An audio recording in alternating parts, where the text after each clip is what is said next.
Infarto, paro cardíaco, embolia. ¿A que suenan familiares, verdad?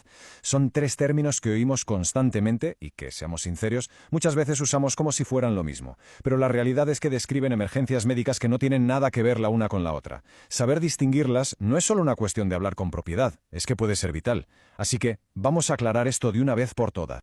Paremos un segundo a pensar. Si nos encontrásemos ante una emergencia real, ¿sabríamos de verdad qué está pasando? ¿Podríamos distinguir una cosa de la otra?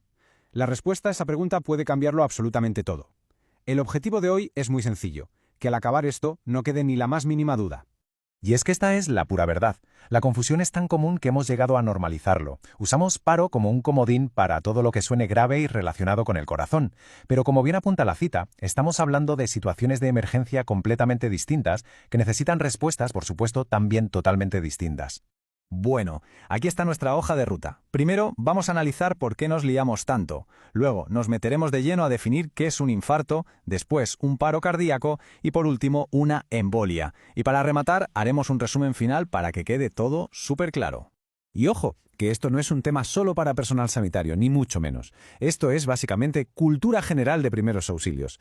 Saber reconocer los síntomas de cada cosa es el primerísimo paso para poder actuar como toca, o al menos para saber dar la información correcta si tenemos que llamar a emergencias.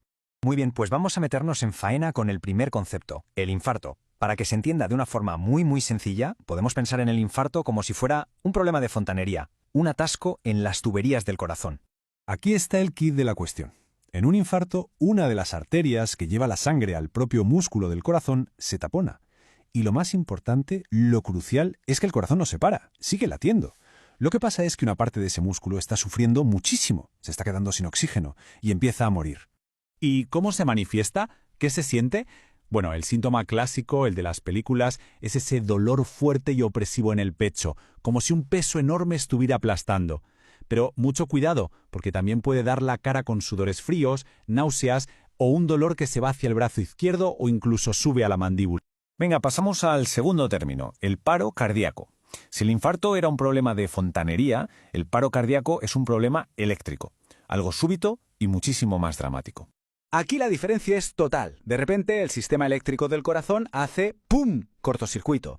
Y el corazón, que es una bomba, simplemente deja de bombear, se para. La circulación de la sangre se detiene en seco. Y la consecuencia es inmediata. La persona se desploma, pierde el conocimiento y el pulso en apenas unos segundos. Lo que define a un paro cardíaco es que es fulminante, no avisa. Y por eso, la prioridad absoluta, lo único que se puede hacer en ese momento es empezar la reanimación cardiopulmonar, la famosa RCP, para intentar bombear esa sangre de forma manual.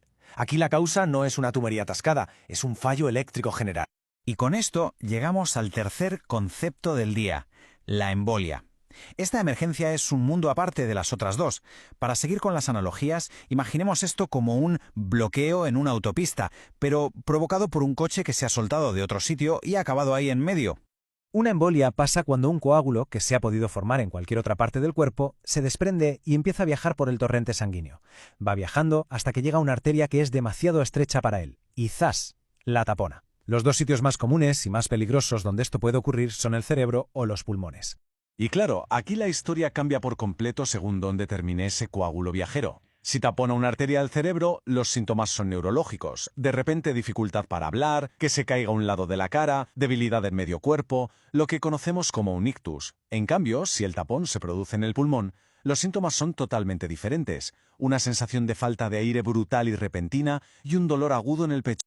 Muy bien, ya hemos desgranado cada uno por separado. Ahora llega el momento de la verdad. Vamos a ponerlos todos juntos, cara a cara, para que las diferencias queden grabadas a fuego. Vamos a resumirlo de forma muy directa. El infarto es un problema del músculo del corazón, que se está quedando sin riego sanguíneo. El paro cardíaco es un problema de la circulación general, porque el corazón entero se para. Y la embolia es el bloqueo de una arteria específica, que puede estar en el cerebro o en el pulmón. Tres mecanismos, tres problemas, tres consecuencias muy diferentes. Si de todo esto nos tuviéramos que quedar con una sola idea, que sea esta. Es así de simple. La clave está en asociar estas tres palabras: músculo con infarto, circulación con paro cardíaco y arteria con embolia. Con este esquema mental, la confusión, de verdad, desaparece por completo. Y esto nos deja con una última reflexión, que es la más importante. Ahora que las diferencias están claras, ¿cómo podría este conocimiento cambiar la forma de responder ante una emergencia? Porque no se trata solo de saberlo, sino de entender que cada diagnóstico implica una acción completamente distinta. Y esa distinción, como hemos visto hoy, es sencillamente crucial.